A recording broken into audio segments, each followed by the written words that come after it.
I'm standing in a courthouse parking lot, watching strangers bid on my house. 15,000 going once. The auctioneer's voice echoes off the concrete like a bad dream I can't wake from. How did I end up here? My HOA president, Karen Whitmore, decided the windows she'd personally approved were suddenly illegal. She thought she could destroy my life over home improvements I had written permission for. But Karen made one fatal mistake. She didn't know I'd document everything. Every lie, every threat, every violation notice from those miserable community center meetings. Fast forward 5 years, and I'm holding a $75,000 check. Guess whose signature is on it? That's right, Karen Whitmore herself. She had no idea what she'd started when she messed with the wrong electrician.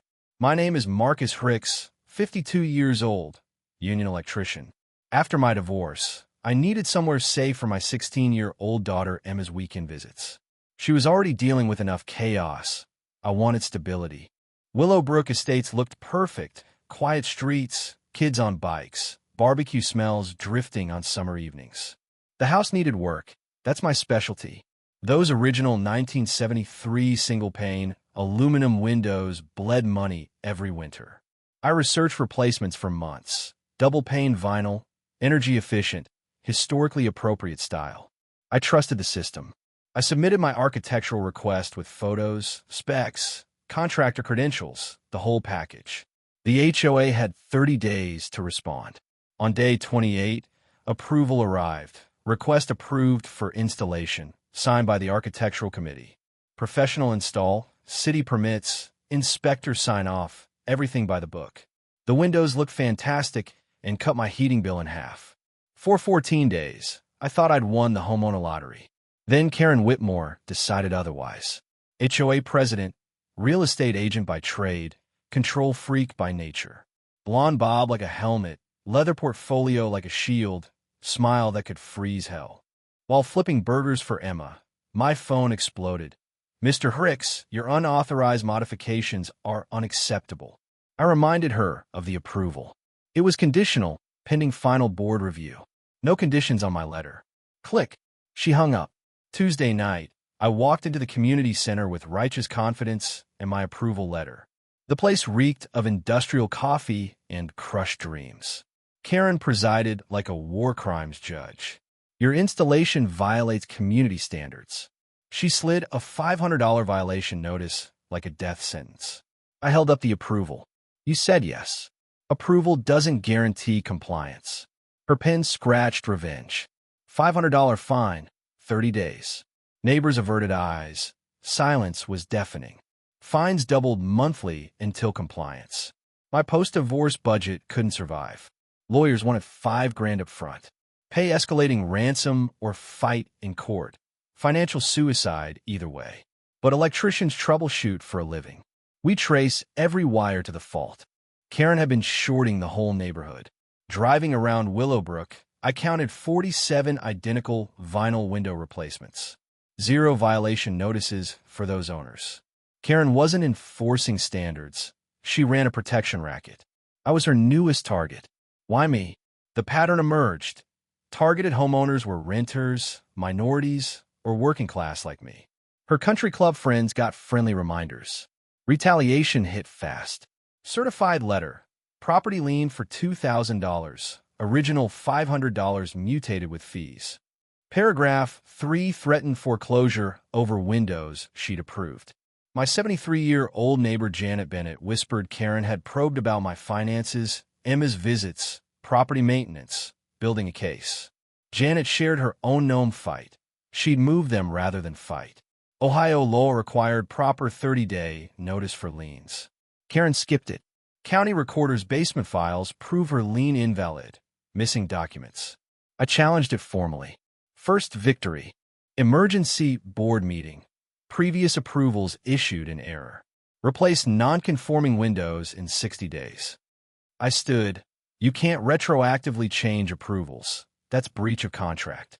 Your lien is invalid under state law. Karen's face went purple.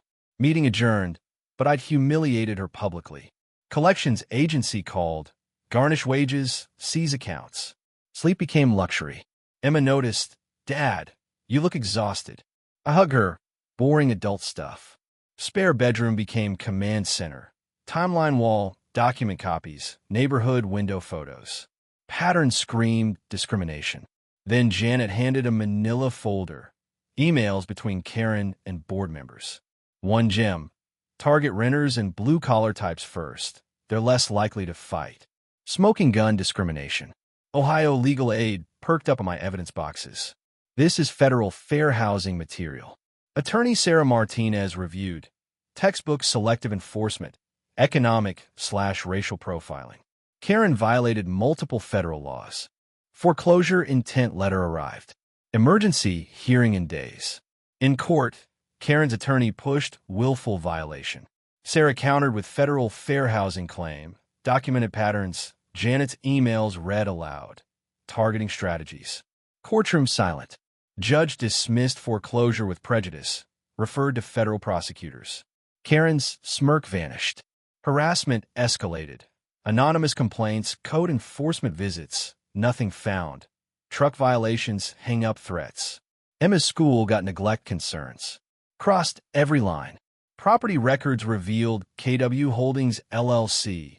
Karen's undisclosed rentals with identical illegal windows she'd ignored. She'd driven owners out, bought cheap, profited. Shell company buys timed after violations. Insurance claims on violating windows.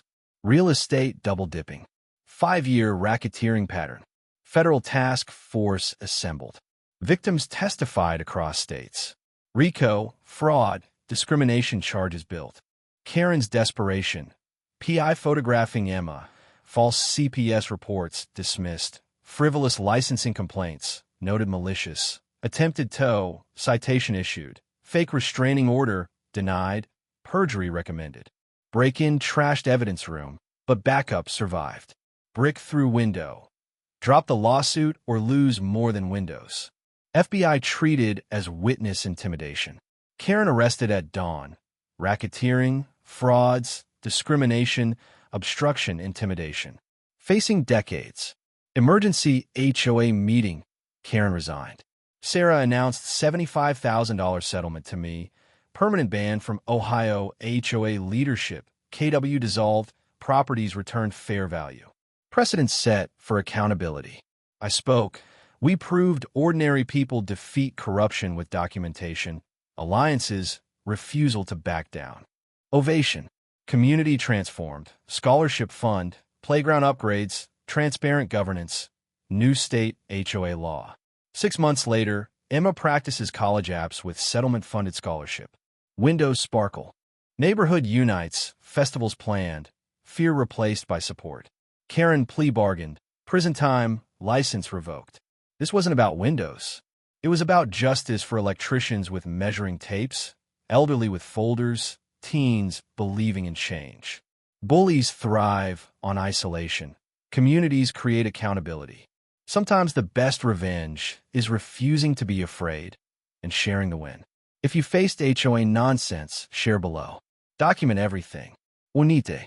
The little guy wins when armed with patience and proof. Justice tastes sweeter shared.